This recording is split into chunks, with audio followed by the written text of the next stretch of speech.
오늘 같이 보실 말씀은 미가서 6장입니다. 미가서 6장. 구약성경 1295쪽입니다. 구약성경 1295쪽 미가서 6장 1절부터 8절까지 말씀을 한 절씩 교독하시겠습니다. 구약성경 1295쪽 미가서 6장 1절부터 8절 한 절씩 교독하겠습니다. 너희는 여호와의 말씀을 들을지어다. 너는 일어나서 산을 향하여 변론하여 작은 산들이 내 목소리를 듣게 하라 하셨나니, 너희 산들과 땅의 견고한 지대들아, 너희는 여호와의 변론을 들으라.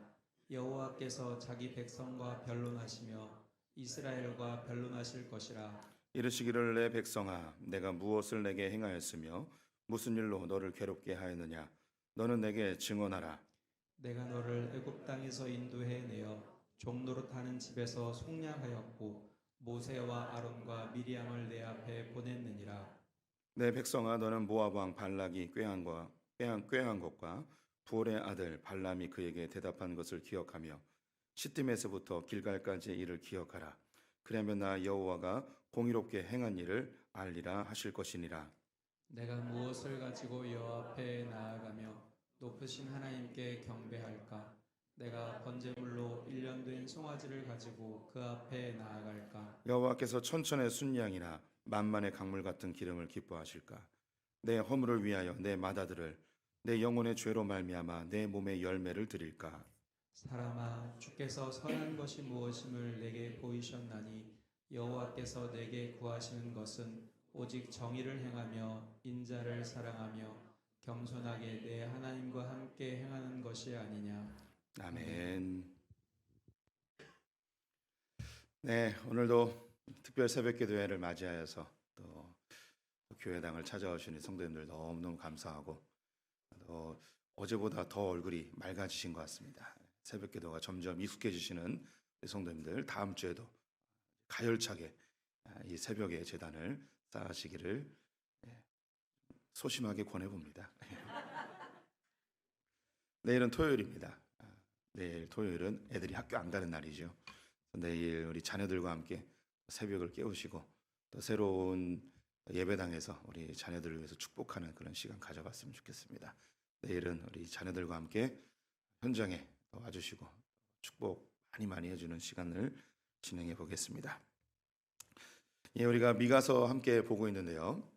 오늘 미가서 6장 이렇게 살펴보도록 하겠습니다. 오늘 본문은 찬송으로도 있는 유명한 구절이기도 하지요. 사람은 미래에 대한 두려움과 실패에 대한 두려움을 해결할 수 있는 존재가 아닙니다. 아무리 많은 것을 소유하고 아무리 완벽하게 무엇인가 준비하여도 우리 인생에서 이 두려움의 문제를 해결하는 것은 불가능합니다. 완벽하게 불가능합니다.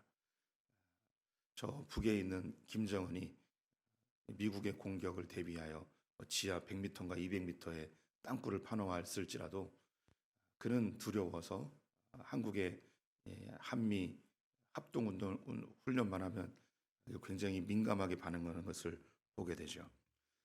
세상에 있는 아무리 큰 부자일지라도 그 주변에 보디가드들이 늘 함께하고 또 집집마다 그 안전장치들을 마련해 놓는 것을 보게 됩니다.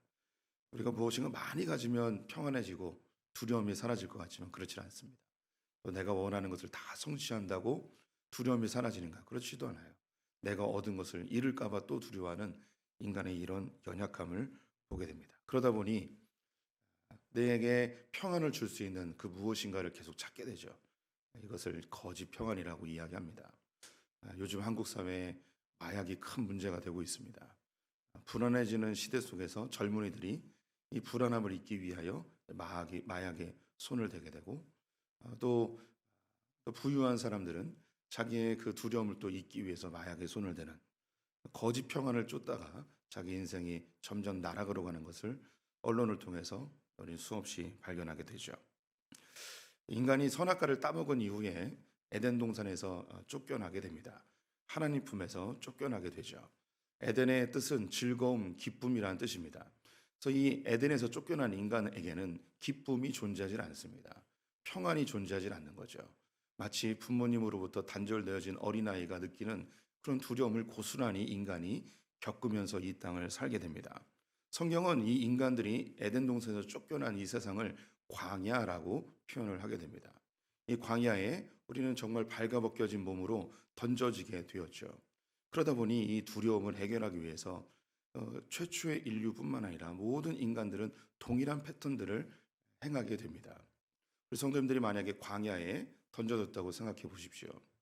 먹을 것이 일단 없습니다. 그래서 힘을 다하여 농경을 일구죠. 씨를 뿌리고 힘을 다해서 어떻게든 최고의 많은 열매를 얻기 위하여 힘을 쓸 것입니다. 연구도 합니다. 비료도 만들어 보고 거름도 만들어 보고 이것저것 더 좋은 열매를 맺기 위해서 접붙이기도 해보고 온갖 기술을 동원하여서 열매를 많이 맺게 하겠죠. 그래서 힘쓰고 애써서 열매를 거둡니다. 그런데 한 명이 일할 때보다 10명이 일할 때가 훨씬 수확이 많다는 걸 알게 되죠. 그래서 많은 아이를 낳게 됩니다. 어떻게 해서든 많은 아이를 낳기 위해 힘을 쓰죠. 그런데 한 부부가 낳을 수 있는 아이가 평생토록 낳아도 10명 될까 말까 이기죠. 그러다 보니까 나보다 좀 힘이 약한 사람을 억압합니다. 그래서 그 사람을 내 종으로 삼죠. 그러면 20명, 30명이 되는 거예요. 그러면 좀 더 많은 사람들을 억압하여서 힘을 길러 나의 종으로 삼으면 100명, 1000명을 이루게 되죠. 이렇게 해서 수확을 점점 더 많이 얻게 됩니다. 그러다 보니 어느 날 갑자기 나보다 더 센 놈이 와서 다 훔쳐가는 거예요. 그럼 열받죠. 그러면 할 수 있는 게 뭐냐? 다른 놈들이 못 훔쳐가게 성을 쌓아야 합니다. 그래서 성을 쌓기 시작하죠. 외부의 침입이 들어오지 못하도록. 그런데 더 큰 군대가 와서 성을 무너뜨리고 또 모아놨던 곡식들을 다 훔쳐갑니다. 그럼 그 다음 어떻게 하는가? 군대를 만들어야 됩니다. 성을 쌓고 더 강력한 군대를 만들고 서로 더 강력한 군대, 더 높은 성을 쌓으며 전쟁이 역사 가운데 끊임없이 일어나게 되죠. 여기서 볼 수 있는 것이 어떻게 하면 보다 안전하게 살 수 있을까? 어떻게 하면 평안하게 살 수 있을까? 그 방법으로 찾은 것이 뭐냐면 더 많은 식량이 있어야 되고 더 높은 성벽이 있어야 되고 더 강한 군대가 있어야 된다는 생각을 하게 됩니다. 공통점이 뭘까요? 눈에 보이는 거예요. 이 땅에 있는 눈에 보이는 것들로 내가 힘을 얻고 평안을 얻으려 하는 이것을 물질주의라고 이야기합니다. 이 세상에는 물질을 가지고 내가 평안을 얻고 힘을 얻으려 하는 이 마음을 물질주의라고 이야기하는 것이죠. 그래서 이 눈에 보이는 이 물질을 내가 마음을 다하고 관심을 갖고 이것을 더 많이 사모하고 얻고 싶어하는 이것을 우리는 우상으로 만들어버립니다. 그래서 열매를 더 많이 맺게 하는 저 태양을 섬기게 됩니다. 24절기를 움직이는 달을 숭배하게 됩니다. 바다 근처에 있는 사람들은 바다를 숭배하게 되고 산 근처에 있는 사람은 산을 숭배하게 되죠. 그리고 이것저것도 아니면 어떤 신비로운 능력이 있는 것 같은 그 물체를 가지고 나의 우상으로 삼아 그것을 나의 신이다 이야기하며 금이나 큰 돌이나 나무나 심지어 강력한 힘을 갖고 있는 짐승들까지도 나의 우상으로 만들어버립니다. 그래서 이 땅에 있는 대부분의 우상들은 작은 물건들이 아니고 큰 것들입니다. 강력한 힘을 가지고 있는. 제가 몇 번 말씀드렸는데 동남아시아에 가게 되면 코브라를 형상으로 한 건물들이 많이 있습니다. 처마마다 코브라가 있고 그리고 집집마다 대문 앞에 코브라 형상이 놓여 있는 것을 보신 분들이 계실 거예요. 거기서 한 가지 특이한 점을 발견하실 수 있어요. 뭐냐면 코브라가 머리가 하나가 아니고 짐승은 머리라고 하지 않고 대가리라고 하던가요? 이 대가리가 하나만 있지 않고 3개짜리도 있고요. 5개짜리도 있고 7개짜리가 있어요. 왜 이렇게 머리가 많을까요? 생각해 보십시오. 독을 뿜어내는 이 머리가 하나인 놈이 강하겠습니까? 7개 있는 놈이 강하겠습니까? 그러니까 자기의 몸이 자기의 마음이 더 많은 것, 더 강한 것으로 점점점 추구되어지는 이 세상을 우리가 살아가고 있어요. 그 근본적 이유는 두려움입니다. 이 두려움을 바꿀 수 있는 방법이 더 좋은 학교, 더 좋은 직장, 더 좋은 집, 이것을 우리가 점점점 흘러가면서 우리는 나도 모르게 우상을 섬기게 되고 물질을 숭배하게 되어 있습니다. 하나님께서는 두려움을 통하여 하나님께 나아오기를 바라였는데 이 두려움을 가지고 물질을 숭배하고 이 물질을 가지고 우상으로 만들어버리는 이 인류 가운데 주님 너무나 속상하십니다. 그래서 하나님은 믿지 않는 사람이든 믿는 사람이든 관계없이 전쟁과 기근과 질병 등을 통하여 좀 더 강력한 두려움을 이용하여서 하나님께로 나오게 하죠. 어제 말씀드린 것처럼 이런 전쟁과 기근, 질병 등을 통하여 하나님께 나오는 사람들은 정말 복 있는 사람입니다. 이것을 신약적 용어로 이야기하면 하나님이 선택하여 예정한 사람이라 이야기할 수 있겠죠. 근데 그런 이 인간 세상의 그 많은 전쟁과 기근과 질병에도 불구하고 하나님께 나아가지 못하고 오히려 더 물질을 의지하고 더 우상 숭배하는 사람들을 또 수없이 발견하게 되죠. 이런 두려움의 세상에서 물질을 의지하다 보니까 안타깝게도 신앙에 있는 사람들도 하나님을 이용해서 이 물질을 더 얻고 싶어 하는 거예요. 하나님을 섬기는 듯 하지만 하나님을 이용하는 것뿐이고 정말 내 마음속에 진짜 신은 무엇이냐면 이 땅의 우상이 되어버립니다. 하나님께 열심히 기도해서 하나님 돈을 더 얻고 싶은 거예요. 하나님을 열심히 이용해서 열심히 기도해서 열심히 신앙생활하고 열심히 봉사해서 내 자식이 잘 됐으면 좋겠는 거예요. 좋은 집으로 이사가고 싶은 거예요.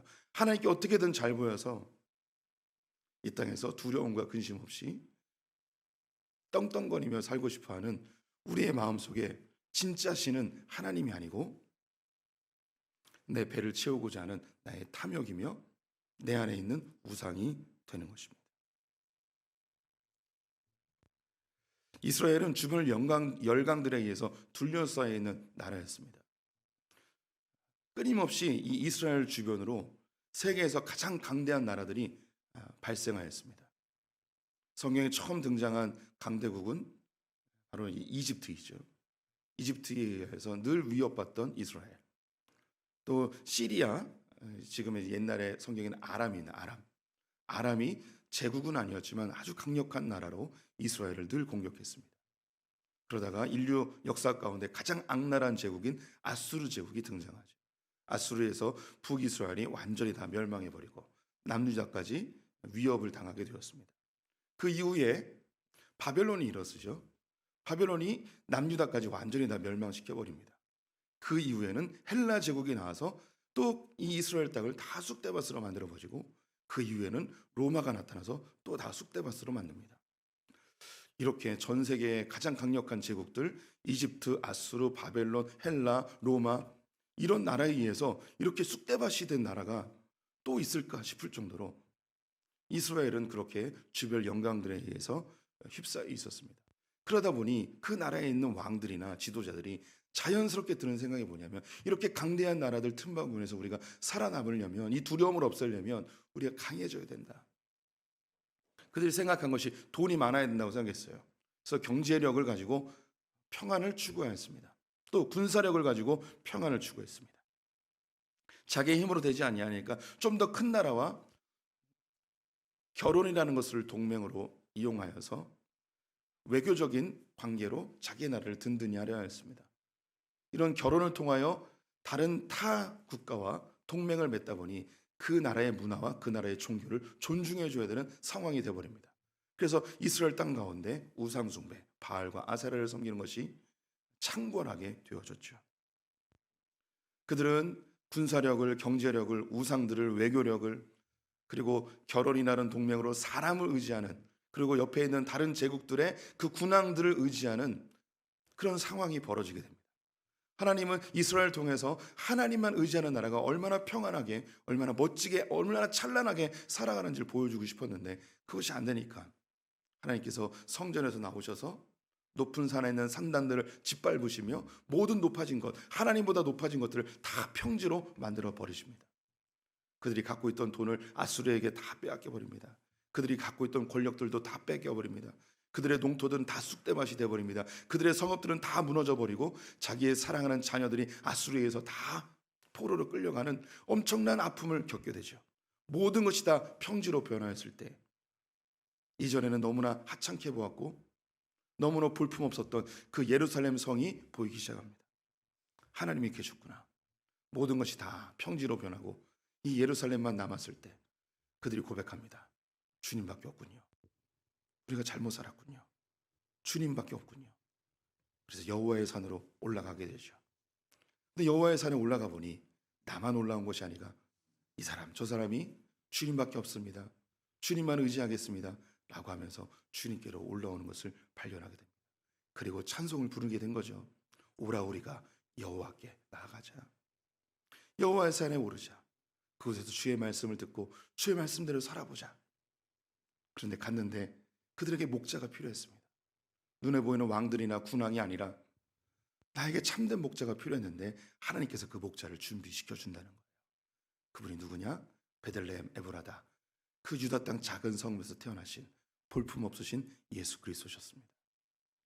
그분이 하나님 나라를 사는 방법, 주님의 백성으로 이 땅을 사는 방법을 친히 몸으로 보여주셨죠.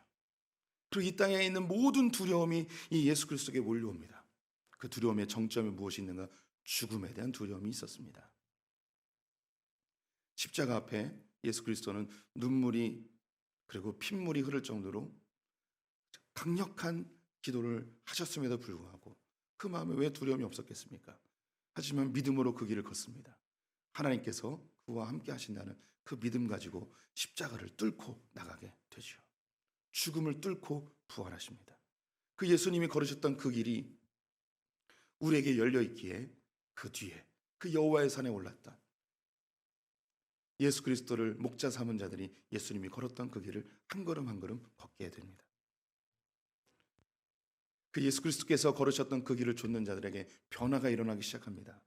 이 땅에 물질을 바라보며 살았던, 그래서 이 세상의 풍조에 휘말리면서 자기가 단독자로 주체적으로 살지 못하고 우리는 다 자기가 나름대로 자기가 결정하고 자기가 선택하여 살아가는 듯 하지만 그 모든 선택과 그 모든 결정들은 결국은 이 세상의 흐름에서 결코 벗어나지 못합니다. 우리는 이 세상의 흐름대로 그렇게 대학에 갑니다. 이 세상의 흐름대로 그렇게 돈을 법니다. 이 세상의 흐름대로 집을 사고요. 이 세상의 흐름대로 배우자를 선택하고요. 이 세상에서 좋다고 이야기하는 것을 쫓아가면서 그렇게 살죠. 내가 결정하는 것 같지만 내 결정은 내 결정이 아니에요. 이 세상의 풍조에 의하여서 내가 선택하는 것 같지만 이 풍조에 의해서 그렇게 살아가는 거예요. 그런데 믿음의 사람들은 다른 선택들을 하게 됩니다. 다른 사람 미련하다고, 어리석다고, 그렇게 하면 망한다고 이야기할지라도 하나님 앞에서 다른 결정들을 하죠. 이 사람들은 큰 폭풍은 아니지만 새벽 이슬과 같이 그 땅을 적시기 시작합니다. 나의 그 자그마한 몸부림들, 가정에서의 주부로서, 어미로서, 아비로서, 직장의 말단 직원으로서, 한 나라의 구급 공무원으로서, 혹은 자기의 전문 직장에서 장사하면서 다른 사람들과 좀 다르게 사는 거예요. 예수 그리스도께서 걸으셨던 그 길대로 무엇을 먹을까를 위해서가 아니라 내 작은 몸짓이지만 하나님의 나라와 영광을 위해서 살아가는 이 세상 사람들이 다 좀 목이 조여올 정도로 그렇게 답답하게 살아가는데 좀 더 여유로운 새벽 이슬과 같은 생명력 있는 존재들이 크리스찬들입니다. 그들은 사람을 의지하지 않습니다. 사람 눈치 보지 않습니다. 사장님이 있을 때는 일하다가 사장님 없을 때 일 안 하는 그런 사람들이 아닙니다. 하나님 앞에서 단독자로 주님 주시는 창조력과 능동성과 자발성을 가지고 누가 보든 보지 않든 내게 주어진 일을 충성스럽게 담당합니다. 이 예수 그리스도를 좇는 자들은 두려움에 극복된 자들입니다. 사자의 심장을 가진 자들입니다. 주변에 위협이 있어도 하나님께서 내게 명령하신 그 길을 담대히 걸어가는 멋진 인생으로 바뀌죠. 때로는 핍박도 당하기도 합니다. 그러다가 어떤 자들은 순교를 당하기도 하죠. 하지만 사자의 심장을 가진 자들은 다니엘처럼 요셉처럼 목숨의 위협이 있어도 주님이 명령하신 곳이라면 한 걸음 한 걸음 걸어가는 그런 멋진 하나님의 사람들로 바뀌게 되는 거죠. 우리 가운데 뭐 칼빈이나 루터처럼 이 역사를 뒤집어 엎는 그런 인물들이 나오는 것을 기대하는 게 아니에요. 이 세상은 그런 사람들로 바뀐 게 아니에요. 이름 없는, 그냥 정말 이름 없는 새벽 이슬 것 같은, 사람 보지 않고 하나님 바라보면서 내게 주어진 것에 충성하며 무엇을 먹을까 마실까를 두려워하지 아니하고 하나님께서 내 인생을 책임져 준다는 그런 사자의 심장을 가진 자들이 한 걸음 한 걸음 내게 주어진 곳에서 충성하며 살아갔기에 이 세상의 역사가 바뀌어졌고 대한민국이 바뀌어졌고 우리 성도들의 가정들이 그렇게 바뀌어져 가고 있습니다.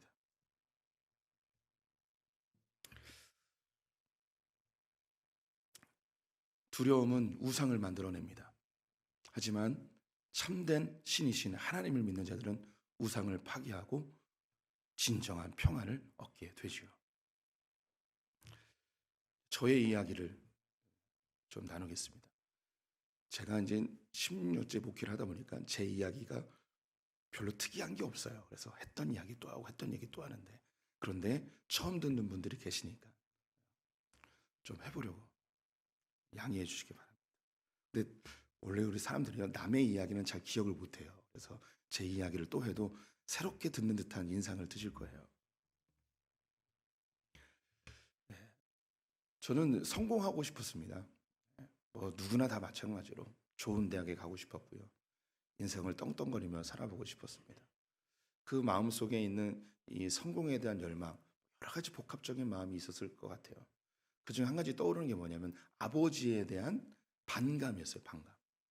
예, 아버지가 정말 열심히 사셨고 소위 동네에서 자수성가하신 분으로 그 인정도 받았고, 주변 사람들이 돈 좀 있으니까 정치해 보라고 그렇게 해서 정치에 발을 내딛었다가 엄마한테 뒤지게 싸우고 이제 안 하고 막 이러셨던 분이십니다.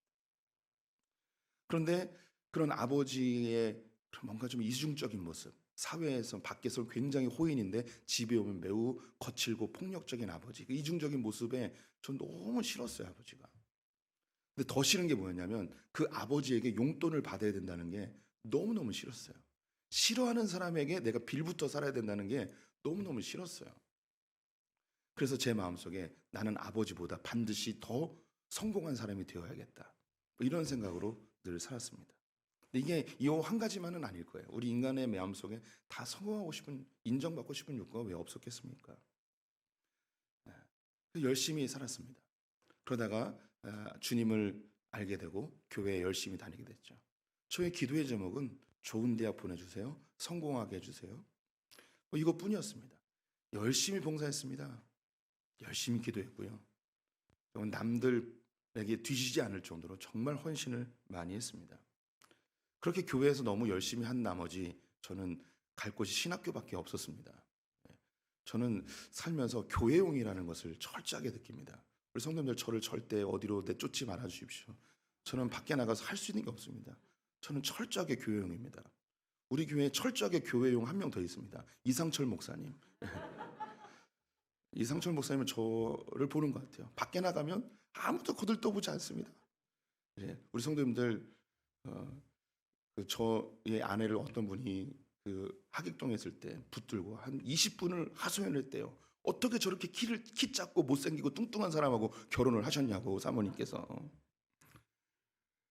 그래서 우리 아내가 뭐라고 대답했냐면, 그래도 잘생겼어요, 제 눈에는, 이렇게 대답해야 되잖아요.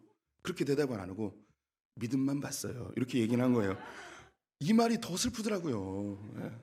아니, 다른 사람은 그래도 키 작고 못생기고 뚱뚱하다고 얘기를 할지라도, 아니, 자기 부인은 그래도 내 눈에는 내 남편이 제일 잘생겼어, 이렇게 얘기를 해야지. 믿음만 봤어요, 이런 개벽다귀 같은 대답이 어디 있습니까? 네, 맞습니다. 저는요, 밖에 나가서 누가 저에게 말도 걸어주지 않고요, 누가 이렇게 뭐 좋아한다고 말도 안 해요. 교회에 있다 보니까 믿음 좋게 좀 평가받아서 그래서 그래도 이렇게 결혼하고 삽니다. 이상철 목사님도 밖에 나가면 아무도 거들떠보지 않습니다. 이상철 목사님 사모님이요, 옛날에 아이돌 준비하던 분이었어요. 예, 이번 주에 오셔서 이상철 목사님의 사모님을 찾으십시오. 깜짝 놀랄 것입니다. 왜 연예인이 여기 다니지? 뭐 이런 생각이 들 정도로. 근데 저분이 어떻게 그런 분과 결혼했는가? 교회에 있었기 때문입니다. 교회용이니까.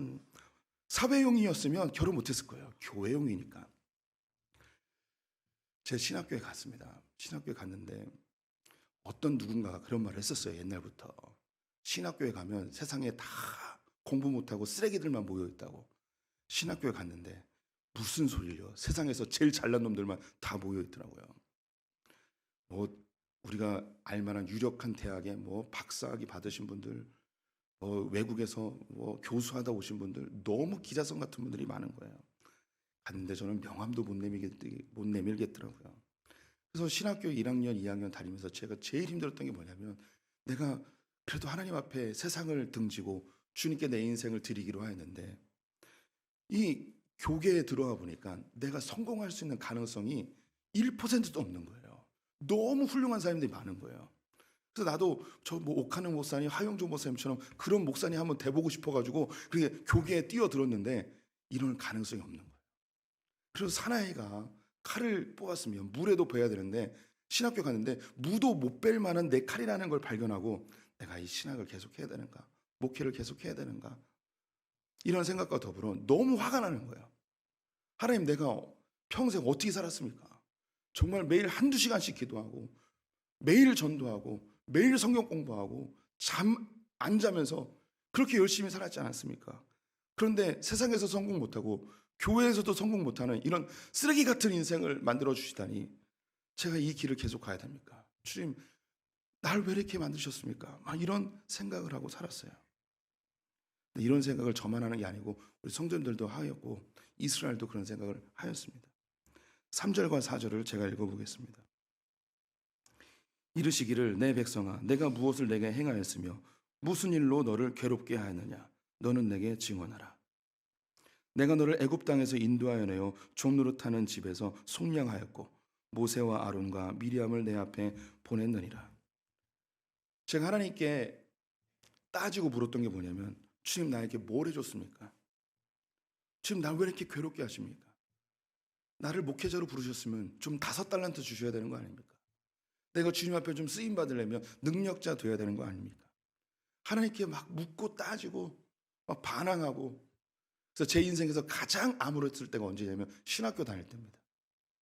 신학교 시절을 지워버리고 싶어요. 너무 하나님께 따졌어요. 그러다가 결국 2학년 때 자퇴를 결심합니다.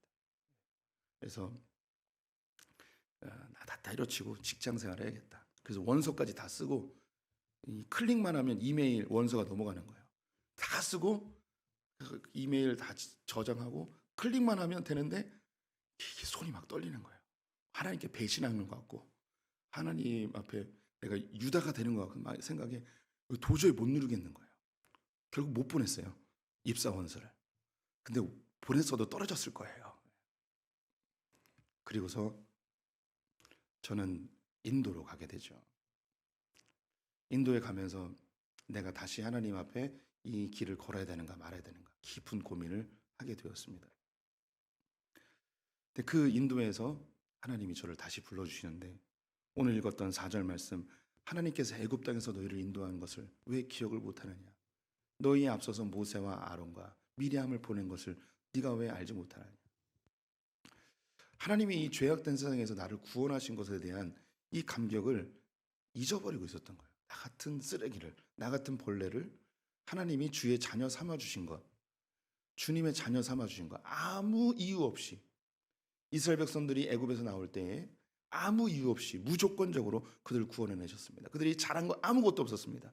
하나님 앞에 내세울 수 있는 공로가 아무것도 없었습니다. 그런데 주님의 자녀 삼아주셔서 그들을 구원해내셨죠. 나 같은 쓰레기를, 나 같은 죄인을 하나님의 자녀 삼아주신다는 이 구원의 아주 근본적인 이 확신을 하나님께서 다시 한번 저에게 심어주셨습니다.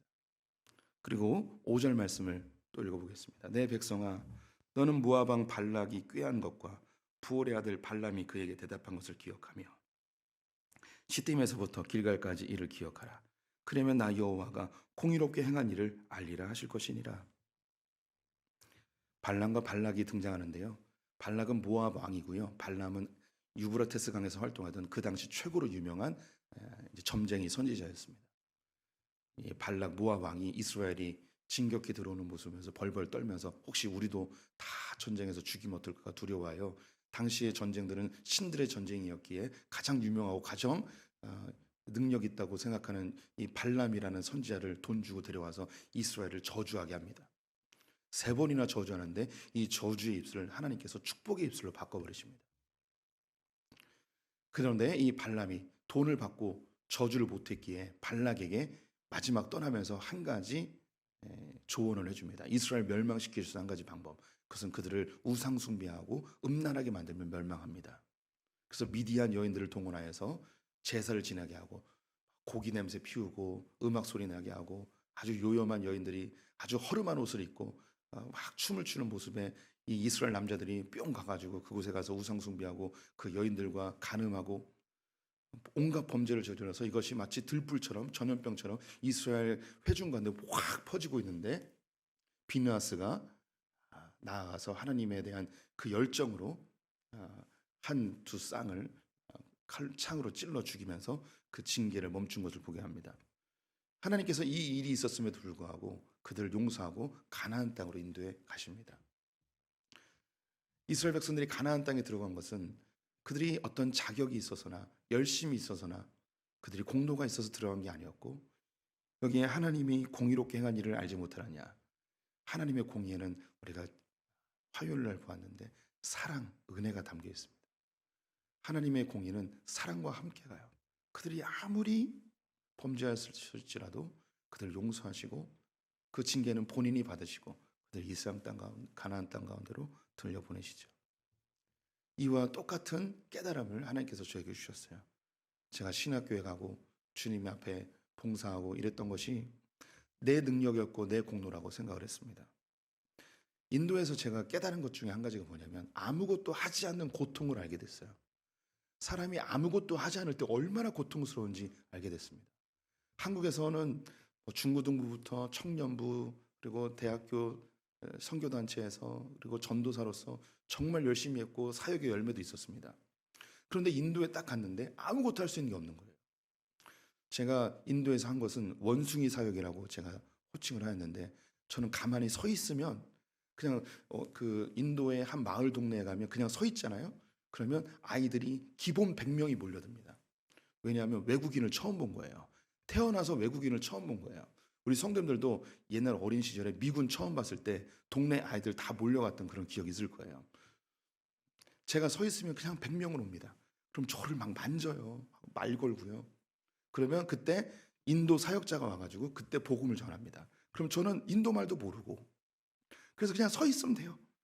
옛날 약장수들이 원숭이 끌고 다니면 동네 아이들 다 몰려들잖아요. 그런 경험 있을 거예요. 저도 평택 역전에서 그 약장수들 많이 봤어요. 그럼 애들은 가라, 애들은 가라, 애들은 가라 그래도 몰려들어요. 그냥 저는요, 동네 이렇게 삥 돌면 제 뒤로 인도 애들이 수십 명이 따라와요. 그냥 그런 집회장으로 그냥 가면 돼요. 그것만 하면 돼요. 그래서 제가 이 사역은 원숭이 사역이다.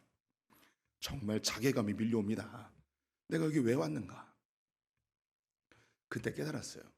한국에서 내가 열심히 사역한 것이 내가 능력 있고 내가 탁월해서 사역한 게 아니었고, 그 주변에 있는 모든 인프라가 구성이 되었기에 내가 거기에 숟가락만 얹은 것인데 마치 내가 한 것처럼 크게 착각하고 교만해 있었다는 것을 알게 되었습니다. 그러면서 하나님이 저에게 다시 목회자의 길을 걷게끔 부르시면서 저에게 한 가지 질문하셨어요. 창현아, 너 유명한 목사 되고 싶지? 네, 성공한 목사 되고 싶습니다. 그럼 네가 한번 얘기해봐. 네가 알고 있는 성공한 목사님들 한번 이름 좀 대봐. 우리 성도님, 이게 그 하나님이 저에게 들려주신 내적인 음성이에요. 아주 생생하게 들었어요. 그래서 제가 하나님께 얘기했어요. 그래서 이 역사 속에 있는 제가 알고 있는 유명한 목사님들 한 분 한 분 얘기했습니다. 어거스틴, 칼빈, 웨슬리, 루터, 찌빙글리, 그리고 이 주기철 목사님, 옥하는 목사님, 하영정 목사님, 이동원 목사님, 홍정희 목사님, 뭐 이렇게 막 됐어요. 그래서 제가 막 열심히 돼가지고 한 10명 지나면서부터 잘 생각이 안 나더라고요. 그래서 꾸역꾸역 생각해서 20명을 못 채웠어요. 그래서 하나님, 이 정도 이렇게 얘기했더니 하나님이 저에게 뭐라고 말씀하시냐면 더 얘기해 보라고. 그래서 제가 더 생각이 안 나는데 한 20명 되니까 생각나지 않아요. 더 얘기해 보라고. 생각이 안 난다고. 그때 주님이 저에게 아주 충격적인 얘기를 하셨죠. 창현아, 이 복음이 2000년 동안 흘러오는 데 있어서 네가 알고 있는 그 20여 명의 목회자 때문에 이 복음이 너에게까지 흘러온 것 같니? 아니면 네가 이름도 알지 못하는 그런 초라한 목회자들 때문에 이 복음이 너에게 전달된 것 같니? 그때 깨달았어요. 이 인류 역사의 복음은 그렇게 유력한 목사님들이 아니라 이름 없는 그런 하찮은 보잘것없는, 진짜 아까 제가 이야기했던 세상에서는 인정도 못 받는 그냥 교회용으로 살았던 그런 목사님들 때문에 복음이 흘러 저에게까지 오게 된 것을 알게 되었습니다. 아, 그렇군요, 주님. 제가 저렇게 유력한 목사님들, 그런 분들은 주님께서 특별히 사용하는 분들이고 저는 그런 조건이 되지 않으니 하나님 그렇게 무명의 인생이지만 제게 주어진 양떼들에게 복음 전하면서 그렇게 한번 살아보겠습니다. 그때부터 하나님이 다르게 보이는 거예요. 옛날에는 주님이 원망스러웠어요. 내 소원 안 들어주고 나 성공 안 시켜주는 그 하나님 너무너무 미웠어요.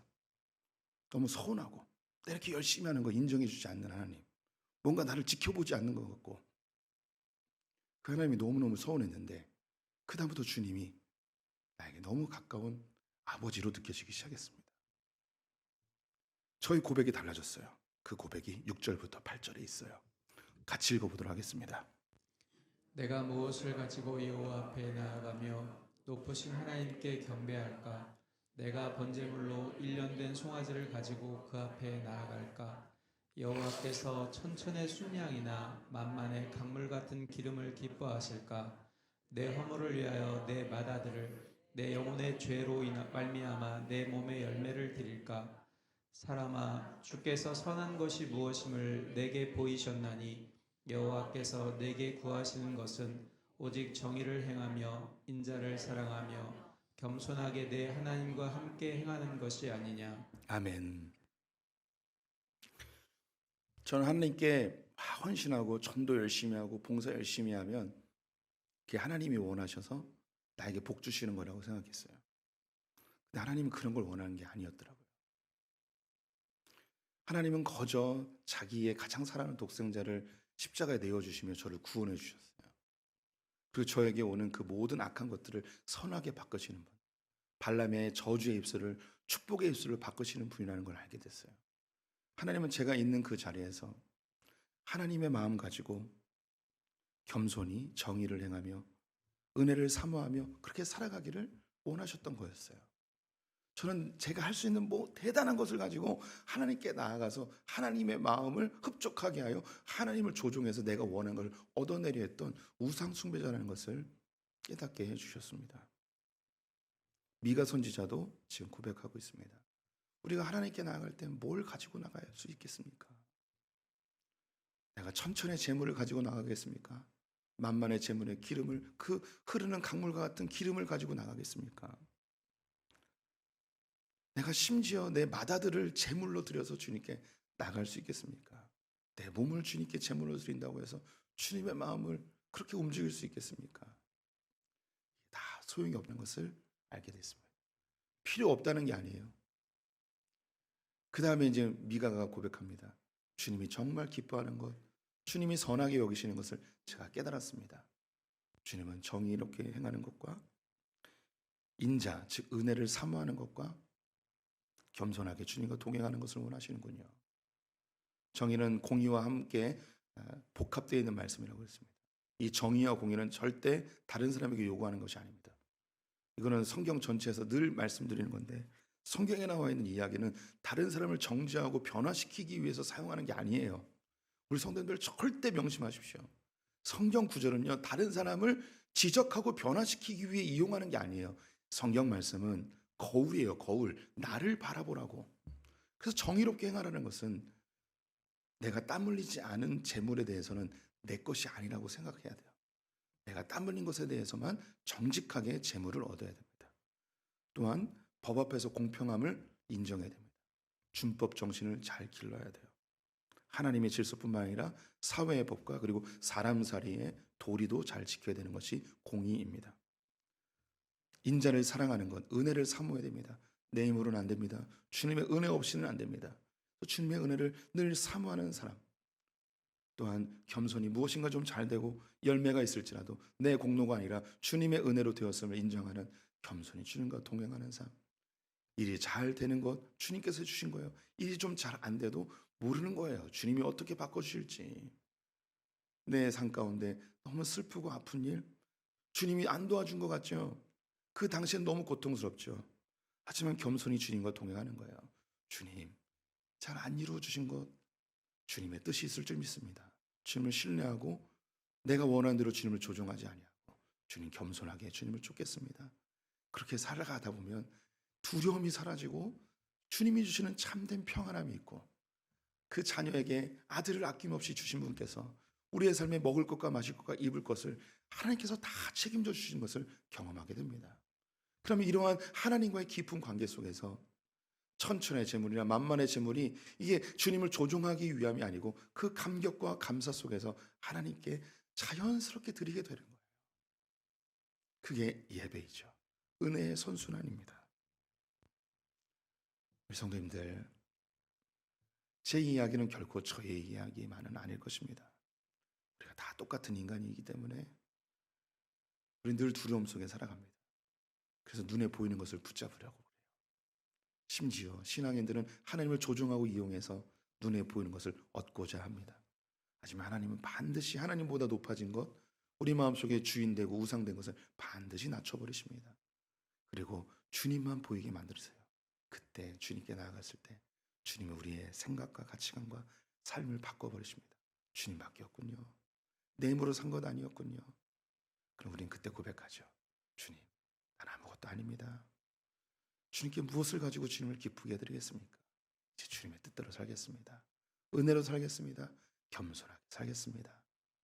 이런 사람들이 하나님의 자녀들입니다. 그렇게 정의를 행하고 은혜를 사모하시면서 겸손히 주님과 동행하는 소풍의 성도들 되시기를 축원드립니다. 기도하겠습니다. 하나님, 우리는 미련합니다. 주님이 주신 은혜를 자꾸 잊어버립니다. 그리고 자꾸 주님을 이용하려 하고 주님을 원망하는 어리석은 자들입니다. 그럼에도 사랑이 많으신 주님께서 우리를 책망치 아니하시고 또 기회를 주시고 또 기회를 주시고 때로는 모질게 우리를 몰아가시지만 결국 그것도 주님의 자녀에 대한 사랑이심을 인정합니다.